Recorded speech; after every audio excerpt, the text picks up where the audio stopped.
बिस्मिल्लाहिर्रहमानिर्रहीम। अस्सलाम वालेकुम वीवर्स, मेरा नॉलेज ट्यूब चैनल पर आपको एक दफ़ा फिर खुशामदीद। तारीख़ इस्लाम सीरीज़ की नई वीडियो के साथ हाजिर हूँ और क़िस्सा चल रहा है हज़रत मूसा अलैहिस्सलाम के दौर का। पिछली वीडियोज़ में हम काफ़ी वाक़यात कवर कर चुके हैं। आज हम जिक्र करेंगे मनो सलवा के नज़ूल का और हज़रत मूसा अलैहिस्सलाम के असा के मौजज़े क्या थे, ये भी आपसे बयान करेंगे। तो वीडियो को पूरा देखिएगा, लाइक कीजिएगा और चैनल भी सब्सक्राइब कीजिएगा ताकि आपको मज़ीद मालूमाती वीडियोस पहुंचती रहें। तो वीवर, जैसा कि पिछली वीडियो में हमने बताया था कि हज़रत मूसा अलैहिस्सलाम अपनी कौम के साथ मिस्र से निकलते हुए वादी सीन में ठहरे थे, जहां बनी इसराइल को 2 माह 15 यौम हो चुके थे। तो इनके पास खाने पीने का सामान ख़त्म हो गया।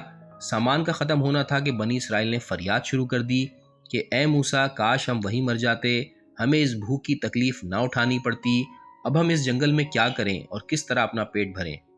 हज़रत मूसा अलैहिस्सलाम ने इनको तसल्ली दी और बारगाह खुदाबंदी में अर्ज़ की कि मालिक, तू इनकी बातें सुन रहा है और इनकी परेशानियां भी देख रहा है। इरशाद हुआ कि ए मूसा, मैं इनके खाने का इंतज़ाम किए देता हूँ। चुनाचा अल्लाह ताला ने उनके लिए मनो सलवा नाजिल करना शुरू कर दिया, जो 40 साल तक सुबह और शाम नाजिल होता रहा और इन्हें बिला मेहनत और मुशक्क़त तैयार खाना मिलता रहा। मनो सलवा भुने हुए बटेर और तरंजबीन को कहते हैं।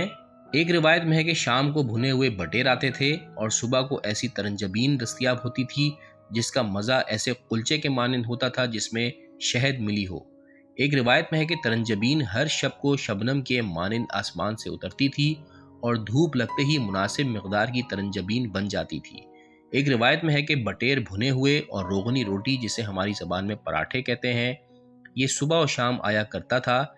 एक और रिवायत में है कि बहुत बड़ी भुनी हुई मछली पर रखे हुए भुने हुए बटेर आते थे और सब लोग उसे खा लेते थे और जो बच जाता था वो फिर मुजस्सम होकर परवास कर जाता था। अक्सर तवारीख में और हदीस में यह है कि आसमानी खाना सुबह के औकात में आता था और उसके आने का वक्त तुलुए सुबह सादिक से तुलुए आफ्ताब तक होता था। इस अरसे में जो जागता रहता था उसे खाना मिल जाता था और जो सोता होता था वो महरूम रह जाता था, क्योंकि खाना सूरज निकलने से पहले वापस चला जाता था। इसीलिए हज़रात मासूमीन अलैहिस्सलाम का इरशाद है कि सुबह सादिक के बाद से तुलुए आफ्ताब तक सोना नहीं चाहिए, क्योंकि यही वक्त रोज़ी के तकसीम होने का होता है। जो शख्स इस मुअय्यन वक्त में जागता रहता है उसकी रोज़ी आती है और जो सोता रहता है उसकी रोज़ी नहीं आती और दूसरों के रिज़्क़ से खाता है और नतीजतन उसके लिए तंगी हो जाती है। किताब तहज़ीबुल अहकाम में है कि हज़रत इमाम जाफ़र सादिक़ अलैहिस्सलाम इरशाद फरमाते हैं कि सुबह अलियुस सुबह का सोना नहायत ही मनहूस है, इससे रोज़ी चली जाती है और चेहरा जर्द हो जाता है, चेहरे की आबोताब जाती रहती है और बदसूरती बढ़ जाती है। इस वक्त का सोना शूम और मनहूस आदमियों का सोना होता है। खुदावंद आलम तुलुए सुबह से तुलुए आफ्ताब तक रोज़ी तकसीम करता है। तुम्हें खबरदार किया जाता है कि ये सोना नहायत ही मुज़िर है, इससे बचते रहना। हज़रत मूसा वादी सीन में क़याम के दौरान कोहे तूर पर जाकर खुदा से कलाम करते रहे।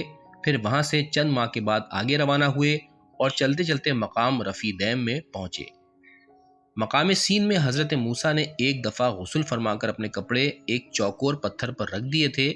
जब आप गुस्ल फरमाकर बरामद हुए और इस पत्थर पर से कपड़े उठाकर पहन लिए तो खुदावंद आलम ने खिताब फरमाया कि ए मूसा, इस पत्थर को भी हमरा लेते जाओ, ये तुम्हारे काम आएगा। ये पत्थर बिरवायत नासिक तवारीख चौकोर था और सियाह भी था। आज भी जो संगे मूसा मौजूद है वो संगे मरमर की तरह चिकना और साफ होता है। संगे मरमर सफ़ेद होता है और संगे मूसा सियाह होता है। गर्ज ये कि बनी इसराइल जब वादी सीन से रवाना होकर वादी रफ़ीदैम पहुँचे तो बनी इसराइल ने क़िल्लत आब का चर्चा शुरू कर दिया और शोर मचाया कि हमारे पास पानी नहीं है, हम इस जंगल में प्यास से मरे जाते हैं। ए मूसा, हमारे लिए पानी का जल्दी इंतज़ाम करो।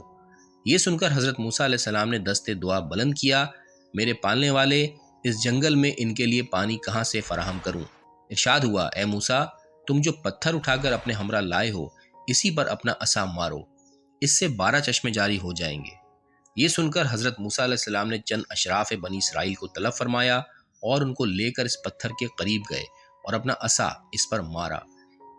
चुनाचा इसके चारों गोशों से 12 चश्मे जारी हो गए और हर कबीले ने अपना घाट पहचान कर आज़ादी से पानी इस्तेमाल शुरू कर दिया। इसके बाद इन लोगों ने शोर मचाया कि हमारे कपड़े फट गए हैं। اب یہاں نہ بازار ہے کہ خرید لیں، نہ کوئی ایسا سامان ہے کہ دوسرا سی کر تیار کریں۔ اے موسیٰ، اب ہم کیا کریں؟ حضرت موسیٰ نے بارگاہ خداوندی میں پھر ذکر کیا۔ ارشاد ہوا کہ ان سے کہہ دو کہ تم اپنے کپڑے اسی پانی میں بھگو دو، کپڑوں کی بوسیدگی دور ہو جائے گی۔ جب کپڑے درست ہو گئے تو پھر فریاد کی کہ کپڑے میلے ہیں، ہم انہیں کس طرح صاف کریں؟ ارشاد ہوا کہ میلے کپڑوں کو آگ میں ڈال دو، دودھ کی طرح بالکل صاف ہو کر سفید ہو جائیں گے۔ چنانچہ ایسا ہی ہوتا رہا۔ اللہ تعالیٰ بنی اسرائیل کی فرمائشیں پوری کرتا رہا، یہاں تک کہ بنی اسرائیل کے جو بچے پیدا ہوتے تھے وہ بھی لباس میں ہوتے تھے، اور وہی لباس ان کے لیے بہت دنوں تک کام آتا رہتا تھا۔ اور ایک روایت میں یہ بھی ہے کہ ان بچوں کے جسم کے ساتھ ساتھ لباس بھی بڑا ہوتا جاتا تھا۔ بنی اسرائیل کے لیے چونکہ جنگلوں میں رہنے کی کوئی جگہ معین نہ تھی، اس لیے انہوں نے حضرت موسیٰ سے کہا کہ ہم کو دھوپ کی سخت تکلیف ہے، ہمارے لیے اس کا کوئی معقول انتظام کیا جائے۔ حضرت موسیٰ نے اللہ سے دعا کی اور اللہ نے ان کے لیے ایک بڑے ابر کو سایہ فگن کر دیا۔ یہ جہاں جہاں جاتے تھے ان کے سر پر یہ بڑا بادل کا ٹکڑا ساتھ ساتھ چلتا تھا، یہاں تک کہ یہ کرم ان پر 40 سال تک جاری رہا، یعنی جب تک وہ اس وادی کے چکر میں پڑے رہے خدا کا یہ کرم ان کے لیے بدستور رہا۔ اللہ تعالیٰ ارشاد فرماتا ہے کہ اے بنی اسرائیل، تم اس وقت کو یاد کرو جبکہ ہم نے تم پر ابر کا سایہ کیا، تم صحرائے تیہ میں تھے اور وہ ابر سورج کی گرمی اور چاند کی خنکی سے تم کو محفوظ رکھتا تھا اور تم پر من و سلوہ کو نازل کیا۔ تاریخ یعقوبی میں ہے کہ یہ تمام فرمائشیں اس وقت کی ہیں جب بنی اسرائیل وادی تیہ میں بھٹک رہے تھے۔ ویورز، اب ہم حضرت موسیٰ کے مبارک اور معجزاتی عصا کی صفات بیان کرتے ہیں۔ حضرت موسیٰ علیہ السلام کو جو عصا حضرت شعیب کی طرف سے ملا تھا وہ حضرت آدم کا جنت سے لایا ہوا عصا تھا، اور ایک روایت کے مطابق وہ 10 گز کا لمبا تھا اور اس پر سبز عبارت میں 3 سطریں مرقوم تھیں۔ پہلی سطر میں لا الہ الا اللہ، دوسری سطر میں محمد الرسول اللہ، اور تیسری سطر میں علی ولی اللہ الحسن الحسین سبط رسول اللہ لکھا تھا۔ عصائے موسیٰ کے صفات میں لکھا ہے کہ اس میں ایک طرف 2 شاخہ تھا اور وہ ہمیشہ سبز رہتا تھا اور اندھیرے میں روشنی کا کام دیتا تھا۔ جب کنویں سے پانی نکالنا چاہتے تھے تو اسی عصا کے 2 شاخے میں ڈول لٹکا کر پانی بھر لیتے تھے۔ جب زمین میں گاڑ دیتے تھے تو درخت بن جاتا تھا اور تازہ میوہ پیدا ہو جاتا تھا۔ جب دشمن سے مقابلہ ہوتا تو وہ 2 شاخہ سانپ بن کر دشمن پر حملہ کرتا تھا، اور جب راستے میں کوئی پہاڑی یا درخت آ جاتا تو عصا مارتے تھے، فوراً راستہ بن جاتا تھا، اور جب کسی نہر پر سے گزرنا پڑتا تو عصا مارتے تھے، فوراً پانی خشک ہو جاتا تھا اور راستہ بن جاتا تھا۔